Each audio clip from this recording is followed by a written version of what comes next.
¿Qué tal? Estamos aquí con ustedes otra vez en nuestro horario de los sábados, nuestro horario habitual. Después de haber estado algunos meses en el horario prestado de los viernes a la noche, les podemos decir otra vez buenas tardes. Un gusto estar con ustedes en este sábado, con muchos temas, por supuesto, de la actualidad internacional para tratar de comprender por qué y cómo el mundo gira al revés. Y seguramente ustedes se estarán preguntando qué está pasando en España, más allá del tema YPF. Por eso le preparamos un informe especial sobre la situación económica y política en España. Y uno se pregunta mañana en las elecciones presidenciales de Francia, ¿qué más se juega además de la posibilidad de que Sarkozy tenga un nuevo periodo presidencial? Porque llega muy ajustado en los resultados, inclusive algún punto por debajo de su opositor socialista. Pero también detrás de él se juega, y es la pregunta que nos hacemos y vamos a tratar de interrogarnos y respondernos juntos. ¿Se juega la suerte de este sistema de la Unión Europea, la alianza Sarkozy-Merkel, el proyecto neoliberal impuesto en toda Europa? Una elección reñida que seguramente va a tener segunda vuelta. Vamos a repasar algunas de las propuestas que se presentan en Francia a elecciones en el día de mañana. Y se cumplieron 10 años del golpe de Estado contra Hugo Chávez en Venezuela, en una América Latina que era muy diferente a la de hoy. Los medios de comunicación tuvieron un papel muy importante en ese golpe. Vamos a repasar y ver un informe sobre eso.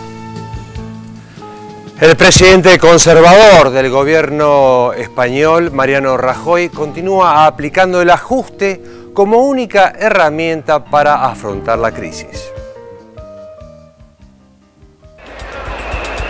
Desde el 29 de marzo, día de la huelga general y de masivas movilizaciones en toda España en contra del proyecto de reforma laboral, el gobierno de Mariano Rajoy no dejó de anunciar nuevas medidas de ajuste prácticamente cada 2 o 3 días. Pero el esfuerzo por inspirar confianza en las cúpulas políticas y financieras de Europa respecto de la capacidad del Partido Popular para ordenar las cuentas y cumplir con la prioridad del pago de la deuda no obtuvo resultados. Desde entonces, cada vez es mayor la sensación de que la economía ibérica será la próxima en recurrir a un salvataje del Banco Central Europeo y el FMI al estilo de Grecia, Irlanda y Portugal. Solo que en este caso, por la magnitud del país, el fracaso pudo ser el sinónimo del fin de la era de la moneda única en el viejo continente. Pocos esperaban que Rajoy reaccionara a las protestas del 29 de marzo, cambiando su política de ajuste en las cuentas públicas y pase de factura a trabajadores y pensionados que había anunciado ya desde su campaña electoral. Pero la presentación del presupuesto al Congreso, con recortes sin precedentes por más de 27.000 millones de euros apenas un día después de las movilizaciones, superó todos los pronósticos. El canciller José Manuel García Margallo no dudó en considerar que se trata de presupuestos de guerra en circunstancias absolutamente extraordinarias, asumiendo lo drástico de la propuesta por sus consecuencias sociales. Con un desempleo que ya trepó al 23%, llegando a casi el 50% entre los jóvenes y una economía sumergida en la recesión, la pretensión de reducir el déficit público del 8,5% del Producto Bruto al 5,3% en un año es una apuesta a todo o nada. Es decir, más recesión y más desempleo este año, pero pagando los vencimientos y mostrando cuentas del Estado más equilibradas para el año próximo. Y ver si así se presenta un panorama más promisorio para más adelante. Mientras los sindicatos y movimientos sociales protestaban en las calles, el gobierno de Rajoy plantea las políticas para otra platea, compuesta por los dirigentes de la Unión Europea en Bruselas y por el mundo financiero, que son quienes le deben dar la veña para financiar una deuda de más de 600.000 millones de euros que ya representa el 80% del Producto Bruto. Cuando desde esas butacas aplaudieron el drástico ajuste, pero advirtieron que sería insuficiente, el mandatario español redobló la apuesta. El lunes 9 de abril anunció un nuevo recorte de 10.000 millones de euros sobre las cuentas de los ministerios de Educación y de Sanidad. Estamos atravesando una situación muy difícil, muy complicada en muchos países de la Unión Europea y también en España. El recorte afecta directamente a los gastos sociales de las comunidades autonómicas, las que deberán adaptar sus presupuestos y actualizar sus planes económicos a las nuevas condiciones según la comunicación oficial del Palacio de la Moncloa. En términos políticos, implica que el gobierno acaba de abrir otro frente de batalla. La otra clave de la polémica decisión que amplía el ajuste está en la justificación que da el mismo comunicado del gobierno. Frente a la presión de los mercados y los temores de incumplimiento de las metas presupuestarias, el Ejecutivo español está dispuesto a dar muestras de su decisión para alcanzarlas sin medir consecuencias. Como en el caso de los nuevos gobiernos de Grecia con Lucas Papademos al frente y de Italia con Mario Monti, España está hoy gobernada bajo la política dictada por los banqueros. En Grecia se frustró el primer salvataje y no se alcanzaron los resultados prometidos en el primer año de ajustes, pero ya está en marcha el segundo. Italia transita los primeros pasos de reformas retrógradas a las leyes sociales, pero no termina de salir de la sensación de aire renovado, aunque ilusorio, que le dio dejar atrás la poderosa y corrupta maquinaria comandada por Silvio Berlusconi. España, a diferencia de Grecia, es una economía mucho más grande y central, y su fracaso arrastraría consecuencias que el país heleno todavía no provoca. Y a diferencia de Italia, España está sumergida en una vorágine que agota etapas mucho más rápidamente. No es casual que toda Europa y también el resto del mundo tengan puestos sus ojos en España, convertida en el órgano más sensible en el que medir cómo sigue la crisis.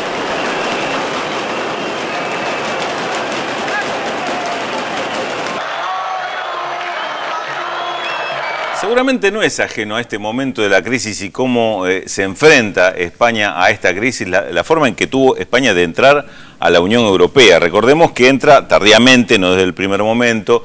El impulso que recibe España del resto de Europa se da fundamentalmente en inversiones en construcción e inversiones financieras. Fueron los dos grandes sectores que se desarrollaron e impulsaron el crecimiento económico de España, pero estamos hablando de dos sectores que son también muy especulativos. La construcción estuvo muy atada a la especulación, las finanzas ni qué hablar, y estos sectores son los primeros que se agotaron y, digamos, se relegaron cuando empieza a haber una recesión. Hoy estos sectores no pueden ayudar a España a salir de la crisis, al contrario, son los que pareciera que tiran para atrás a la economía y no tiene otros sectores de sustitución. Por eso este dato me parece muy interesante, el dato del desempleo. 23% de desempleo, una tasa altísima para Europa, pero también para el resto del mundo con quien se la compare.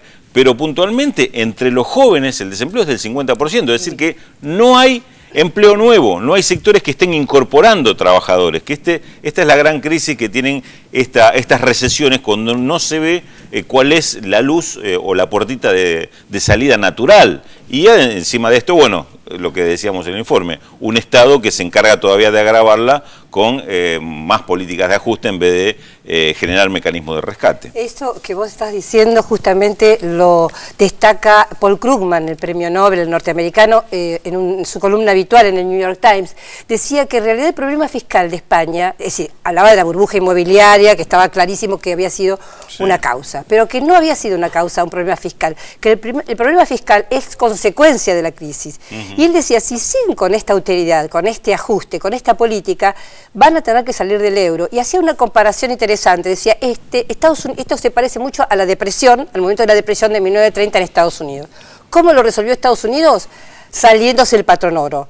Entonces se pregunta y de alguna manera sugiere, ¿será que España tendrá que salirse del euro para resolver esto? Y él dice, si toman políticas, si quieren salvar al euro, hay que tomar políticas expansivas, económicas expansivas. Claro, digamos, porque la posición que tiene Krugman es muy dura, inclusive con algún matiz de diferencia con respecto a la que tiene Stiglitz, ¿no? Otro ex premio Nobel de Economía estadounidense. Krugman es muy crítico con respecto a las posturas que están tomando los gobiernos europeos, no tan crítico con respecto a lo que hizo Estados Unidos frente a la crisis, justamente por esto, por el tema de las políticas de austeridad y falta de políticas de expansión o contracíclicas de parte del gobierno. Lo que dice es, están acompañando el ciclo, están agravando la situación, están haciendo lo mismo que provoca la crisis, lo están volviendo a hacer. Digamos, y esto tiene que ver con la dependencia de un sistema financiero que en estos países como España sigue mandando. Entonces es muy difícil así que encuentre una salida o evite mayores sacrificios. Las economías como la española, la griega, la italiana, que son los grandes paradigmas hoy de economías manejadas por o banqueros o sectores políticos que responden directamente a lo que dicta la banca. Incluso decía que no era importante que hubiera inflación alta, que no había que preocuparse por la inflación. Desde ese punto de vista, claro, no sería el gran problema, no sería un problema para preocuparse, sino que de alguna forma se reactive la actividad económica, el consumo, la demanda, la circulación de bienes, que es lo que España hoy no está teniendo y que por el contrario cada vez se paraliza más. A mí no deja de asombrarme la soberbia de los gobernantes españoles de hoy, porque Rajoy cuando habla, en otras palabras, está parafraseando una frase que se decía acá en la Argentina: estamos mal pero vamos bien. Porque lo que él dice, estamos haciendo lo correcto aunque la situación es muy complicada. Y después estos funcionarios de gobierno diciéndole a los jubilados que bueno, que el copago que van a tener que pagar por las recetas, por los remedios, no es mucho, es un café por semana para un jubilado, 20 centavos por día, la verdad no representa nada. Después el rey diciendo que le quita el sueño el 50% de los jóvenes que no tiene trabajo, esto que vos mencionabas recién, y se va a casar. O sea, me parece que lo que pasó con el rey es un muy buen indicio de la crisis política que se está viviendo.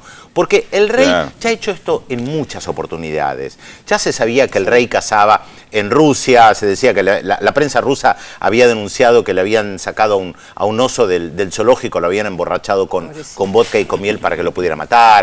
Había estado en Rumania, había estado en Polonia. Sus historias de pollera son muy conocidas y muy difundidas en España, pero me parece que esto es como un poco la gota que rebalsa el vaso de una monarquía que además, recordemos, es intocable, ¿eh? Cuando uno va a la Constitución española, lean el artículo 56 de la Constitución para ver, el rey no se lo puede tachar de nada, no es responsable de nada de sus actos, justamente, y ni siquiera ante lo penal.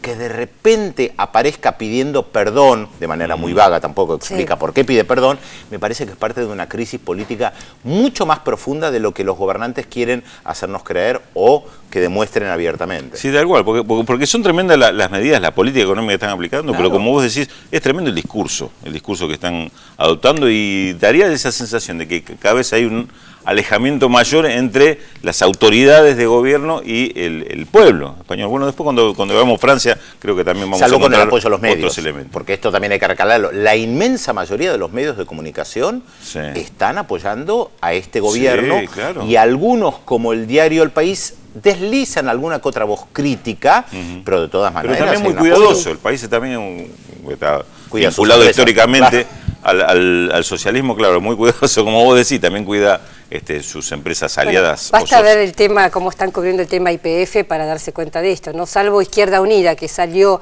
abiertamente a defender a la Argentina, a decir, bueno, la posición de Argentina es la correcta, pues está defendiendo su propia soberanía, sus propias riquezas, y todos los demás, incluyendo los medios...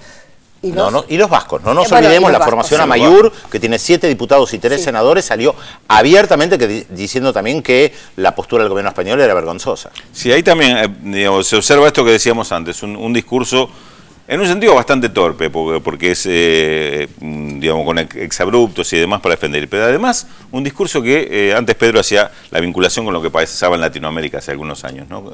Con el discurso de los gobernantes. Acá fíjense que también en el tema YPF hay una simplificación de la realidad, que se trata de explicar con una simpleza, que justamente es lo que atacan los sectores opositores que dicen, esto no es así. Repsol no es el Estado Nacional, no es el pueblo de España, los capitales no son españoles. Bueno, una serie de elementos. Encima están en los paraísos fiscales. Claro. Además, encima están en los paraísos fiscales. Claro, porque Repsol es una típica empresa multinacional que se maneja como empresa financiera fundamentalmente. No casualmente el capital de control es La Caixa, un grupo financiero catalán, que sustituyó ya a otro grupo financiero que era el Bilbao Vizcaya, que era el que estaba al mando de Repsol hasta el año 2004. Ya que estamos viendo lo de Repsol, ¿qué les parece si escuchamos y vemos lo que decía la presidenta Cristina Fernández y lo que decía Mariano Rajoy justamente sobre este tema? De proseguir esta política de vaciamiento, de no producción, de no exploración, prácticamente nos tornaríamos con el nivel de crecimiento, actividad, industrias, trabajadores en un país inviable. Y el modelo además que hemos elegido no es un modelo de estatización, que quede claro. Es un modelo de recuperación de la soberanía y del control de un instrumento fundamental, porque seguimos conservando la forma de sociedad anónima, seguimos funcionando de acuerdo a la ley de sociedad privadas. Vamos a hacer una conducción y una dirección de la empresa absolutamente profesionalizada. Puse como cláusula también que para esta transferencia se requieren la autorización del Congreso de la Nación con las 2/3 partes de sus miembros. Algunos dirán, qué exagerada. Es la misma mayoría que para reformar la Constitución. Ahora yo quiero decirles a ustedes, ¿qué les puede cambiar más la vida? ¿La reforma de la Constitución o que no tengamos ni gas, ni petróleo, ni combustibles, ni crezcamos? Yo creo que es una decisión negativa para todos, desde luego para la empresa, que se ha visto expropiada sin justificación alguna ni razón económica, porque no la hay, que explique lo ocurrido. Es una decisión, además, que rompe el buen entendimiento que siempre ha presidido las relaciones entre nuestros dos países y que, por tanto, perjudica a España y Argentina.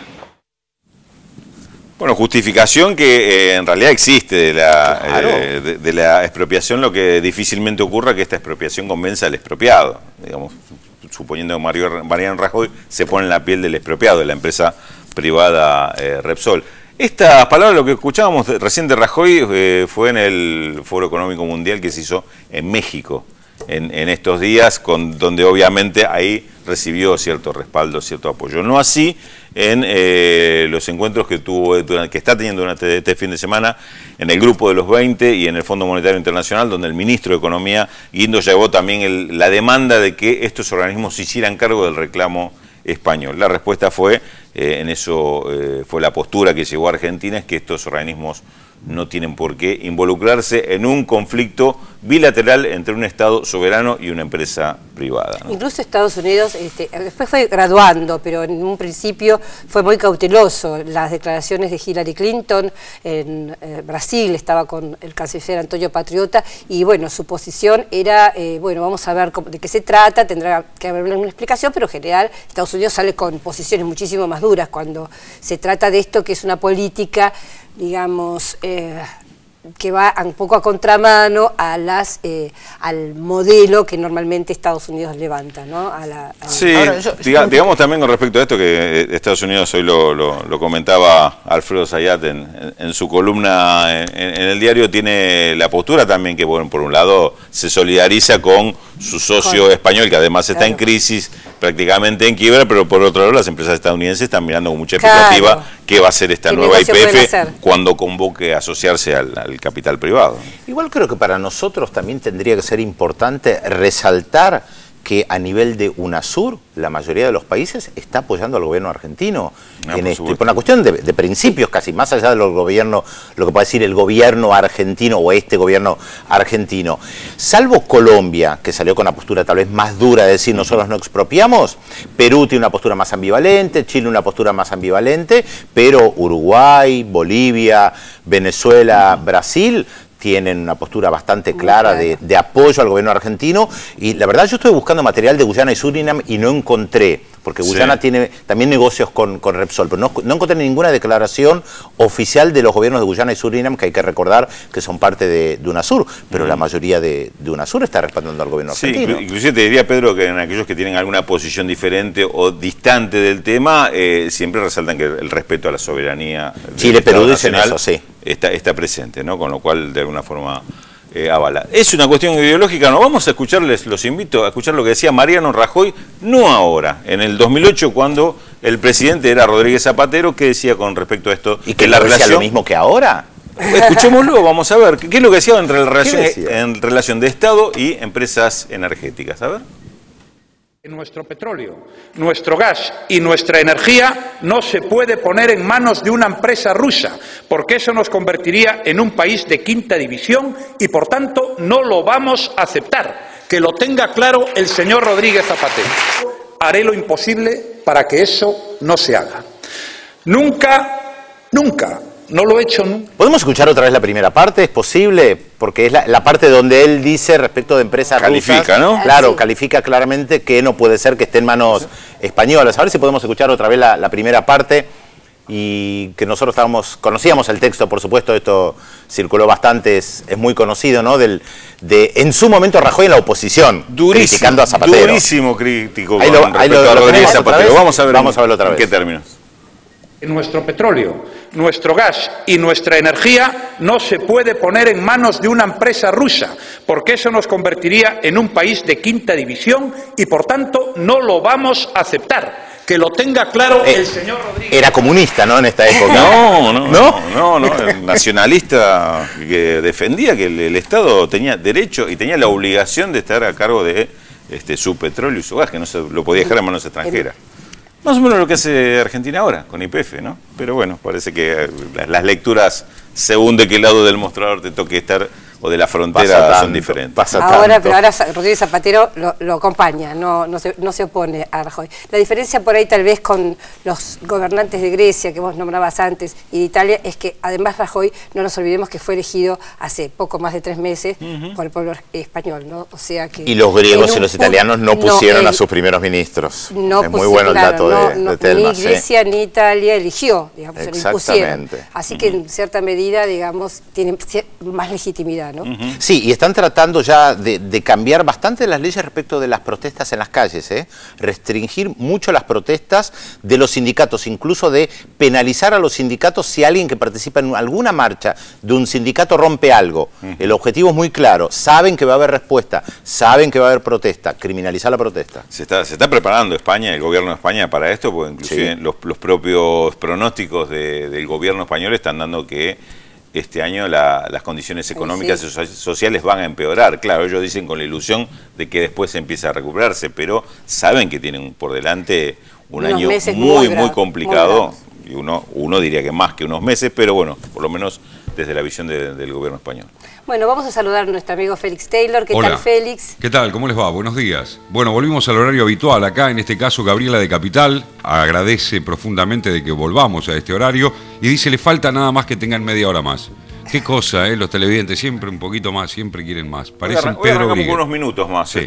Igual mañana también vamos a estar en la Feria del Libro. Sí, ahora yo le cuento. Justo, si usted me deja, Briguer, ahora le voy a contar, justo. Usted va a contar que vamos a... Oscar de Flores, España, dice, produce vaciamiento como en Aerolíneas Argentinas e YPF porque sus ingresos mayores con las crisis ya no lo tiene, como el turismo, y entonces echa mano a esta costumbre de hacer vaciamiento. Y hablando del tema de los recursos naturales, la mega minería, agronegocios versus soberanía energética y alimentaria, mañana 19:30, domingo 22 de abril, Sala José Hernández, Pabellón Rojo en la Feria del Libro, van a disertar nada más y nada menos que Maristela Svampa, socióloga, Pablo Stefanoni, economista y periodista, y Alfredo Zayat, economista y periodista. Y los moderadores van a ser, quise decir, Pedro Briguer, Raúl de la Torre y Telma Luzani. Allí mañana 19:30. Bueno, esos mensajes estamos recibiendo al 0800-444-1777 y 4535-0709. La incógnita, como hacemos habitualmente aquí para ir empezando a jugar con nuestro personaje de hoy. Nació en Nueva Jersey. Comenzó sus estudios de música a los 6 años, se graduó con el título de intérprete de piano y maestro, se especializó en composición en un renombrado instituto de Nueva York. Luego de servir en la armada de su país, comenzó su carrera acompañando a orquestas de baile locales. ¿Quién es este hombre? 0800-444-1777 y 4535-0709. Primera pausa en Visión 7 Internacional y le adelantamos los temas que vamos a desarrollar en los próximos bloques. Francia en la recta final. El domingo, 45 millones de franceses elegirán al sucesor de Nicolas Sarkozy en el Elíseo. ¿El actual mandatario logrará su reelección o el avance del socialista François Hollande en las encuestas lo obligarán a una segunda vuelta? Además, Venezuela, el golpe y los medios. En el intento fallido de derrocar a Hugo Chávez en abril de 2002, los medios de comunicación cumplieron un rol fundamental en el armado de la conspiración junto a los intereses extranjeros. 10 años después, las corporaciones continúan su acoso sobre el gobierno venezolano. Todo esto y mucho más se lo contamos luego de la pausa, aquí en Visión 7 Internacional por la televisión pública.